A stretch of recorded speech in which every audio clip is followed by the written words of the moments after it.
15,000 arrows per minute. That's what 1,500 Welsh longbowmen could unleash in perfect synchronization. Each arrow traveling at 200 feet per second, it is capable of punching through chainmail at 100 yards. Now imagine you're a Scottish cavalryman. You've just charged across an open field and your horse is at full gallop. Then suddenly, the sky goes dark. This is the moment that changed medieval warfare forever. When England discovered a weapon so devastating, it would dominate European battlefields for the next 200 years. This is the Falkirk formula, and it was born in blood on July 22nd, 1298 in central Scotland. And we're about to break down exactly how English longbowmen turned heavily armored cavalry into a killing field.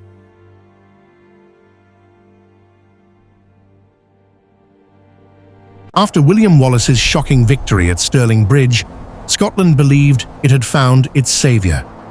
But far to the south, Edward I Longshanks, the hammer of the Scots, was already marching north. This wasn't just another raid. It was the largest English army assembled in decades. 25,000 men, 2,500 armored cavalry, and most dangerously of all, 1,500 Welsh longbowmen. Wallace knew the truth. If he fought Edward head-on in a traditional battle, he would be crushed. English cavalry would tear his army apart. So he gambled on something different. He chose the battlefield himself, near Falkirk. No river, no narrow bridge, no natural choke point, like Stirling, just open ground. There, Wallace arranged his 6,000 infantry into 4 massive circles known as schiltrons. Imagine a living hedgehog. Men packed shoulder to shoulder, 12-foot spears jutting outward in every direction. A wall of iron meant to stop even the heaviest cavalry charge. Between these circles, Wallace placed his few archers and his small cavalry force. Then, he waited. What Wallace didn't realize, what would doom him, was that Edward wasn't planning to fight the old way. And for the first time, the schiltrons would face a weapon they were never designed to stop.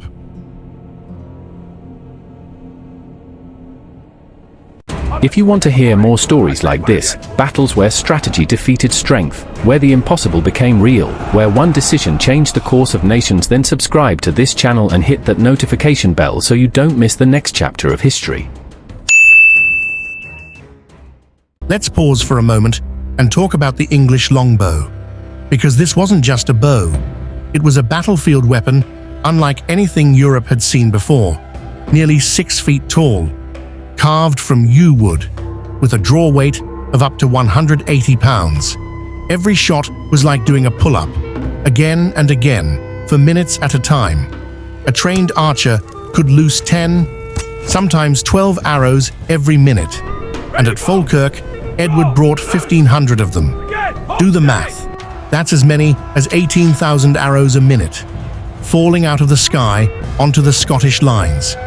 But here's the part people often misunderstand. The longbow wasn't terrifying because it was precise. It was terrifying because it didn't need to be. Medieval battlefields were chaos, men moving, shields raised, armor clashing. Trying to pick out a single target was pointless. So the English fought differently.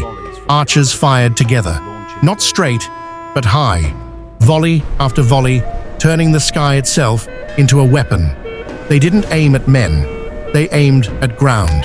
The arrows climbed, stalled, then came screaming back down, dropping over shields, punching into necks, shoulders, faces. The small gaps armor could never cover. And at Falkirk, Edward was about to unleash this weapon at a scale no one had ever faced before.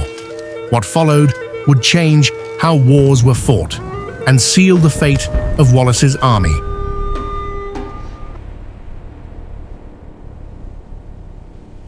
The battle began exactly as Wallace expected. English cavalry charged the schiltrons. Horses crashed into the wall of spears. Men screamed and horses screamed louder. The schiltrons held while the cavalry pulled back, regrouped, and charged again. Same result, the circular formations were working. Wallace's defensive genius was proving itself. But then Edward did something unexpected. He didn't order another cavalry charge. Instead, he brought forward his longbowmen. But remember, Wallace had positioned his own archers between the schiltrons for exactly this kind of threat. But here's where the Scottish plan completely fell apart. The Scottish cavalry, seeing the English archers advance, panicked and fled the field. And Wallace's archers, left exposed and outnumbered 15 to 1, were quickly cut down. The schiltrons were now alone, static, packed tight, perfect targets. Edward gave the order. The first volley went up, 1,500 bows releasing as one. The arrows climbed, arced, and began their descent. 3 seconds of flight time, then impact. The sound was described by chroniclers as hail hitting a tile roof. Except the tiles were men, and they couldn't move.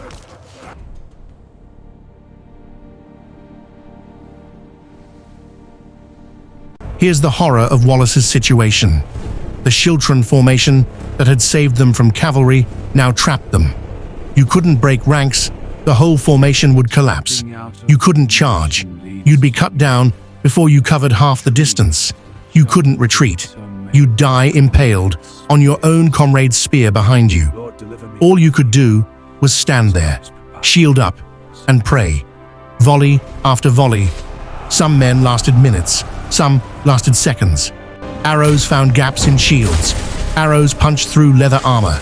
Arrows hit faces, necks, legs. The English archers fired for hours. Chroniclers recorded that the ground became so thick with arrows it looked like a field of steel wheat. Thousands of Scots died without ever raising a weapon.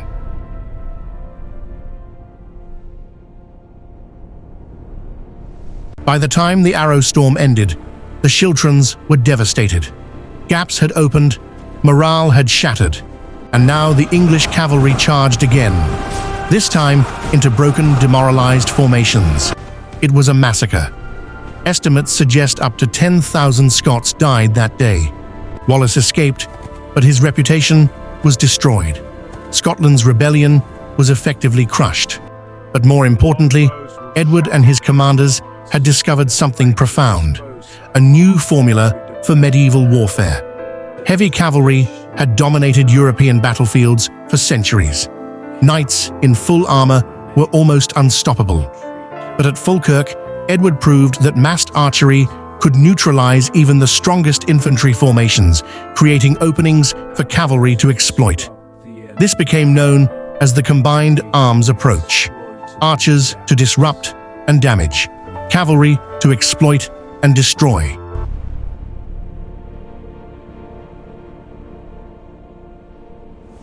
"48 years later, at the Battle of Crécy, English longbowmen would use this exact formula to annihilate a French army 3 times their size. French knights, the finest cavalry in Europe, charged directly into arrow storms and were slaughtered by the thousands. Then Poitiers in 1356, Agincourt in 1415. Every time, the same formula. Arrows to break formations, cavalry to finish them. The longbow became so feared that the French called it the devil's weapon. Captured English archers had their fingers cut off to prevent them from ever drawing a bow again. But it all started at Falkirk, in a muddy field in central Scotland, where William Wallace learned the hard way that courage and clever formations weren't enough anymore. Medieval warfare had entered a new age, and the weapon that ushered it in was made of wood and string.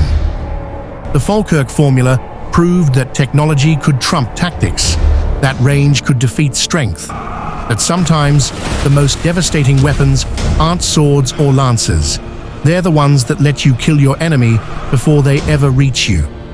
Edward Longshanks walked away from Falkirk with a blueprint for English military dominance. Wallace walked away with a shattered army and a target on his back. But here's the question. What if Wallace had positioned his archers differently? What if the Scottish cavalry hadn't fled? What if the schiltrons had been mobile instead of static? Those what-ifs would haunt Scottish commanders for years. Because 5 years after Falkirk, Wallace would be captured, dragged to London, and executed as a traitor. But that's a story for another video. If you want to see how the longbow dominated at Crecy, where the French learned the Falkirk lesson the hard way, let me know in the comments. And if you enjoyed this deep dive into medieval warfare, consider subscribing. We've got more brutal tactical disasters coming your way. The past is violent, and we're just getting started.